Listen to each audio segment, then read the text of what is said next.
in a crate outside, no food, no water, for a month. And he could barely stand. The other one was tied to a tree in just the same condition. A man charged with leaving 2 of his dogs with no food or water for more than a month learns his fate. But even the judge wasn't happy with the sentence. We've got the details straight ahead.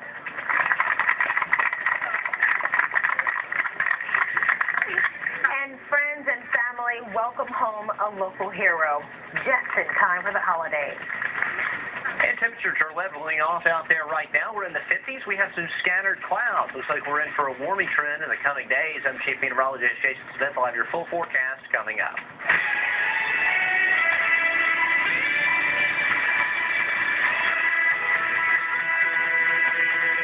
You're watching Fox 10 News at 9 p.m. Hi there, everyone. I'm Lenise Lagon. Thank you for watching Fox 10 News at 9. It's an hour where you can join the conversation. We're also streaming on fox10tv.com. Bob Grip has the night off.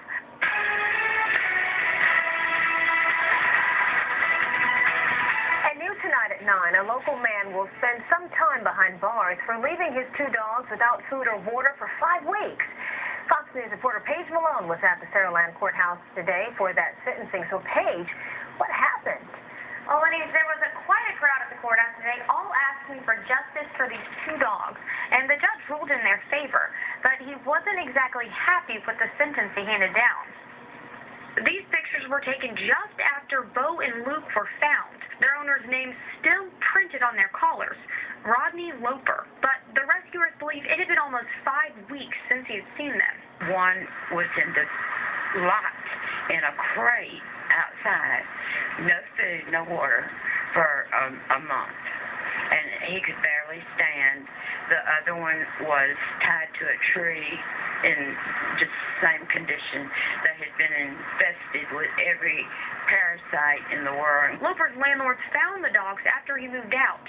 Veterinarians didn't think they'd make it through the night. These dogs are amazingly resilient to the type of abuse they have endured. Natalie Reeves was a foster mom before the dogs were taken in by a shelter in Virginia called Bonnie Blue Rescues. I couldn't believe they were alive, and you could see the entire skeletal process of their whole body. There was nothing there. It was just bones. Reeves and others were at the Saraland Courthouse to ask for justice. Under Alabama law, animal cruelty is a misdemeanor. But if you can prove intentional torture, you could push for a felony under the Gucci law.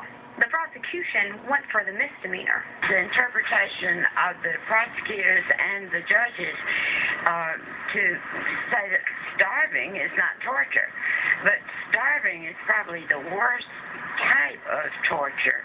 Loper pled not guilty to the charge of animal cruelty. He told a judge he'd been coming by the house every day to care for the dogs. The judge saw the evidence and decided otherwise. Loper was found guilty.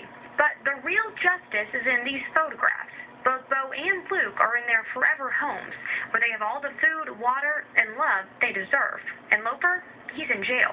Anyone out there thinks that's just one person speaking up, I want you to know that the county shelter and said, there is a couple of dogs, and I'm so afraid that they're going to die if something's not done. That person was in the courthouse today, and she saw that she made the difference in these 2 dogs' lives. Now, the judge says he feels what was in his power to give as a sentence was too lenient, but he had no choice. Loper was sentenced to 365 days, 30 of those to be served immediately in Saraland jail. He'll also pay a $2,500 fine, spend 2 years on probation, and pay $3,500 in vet bills. We have an update now to a story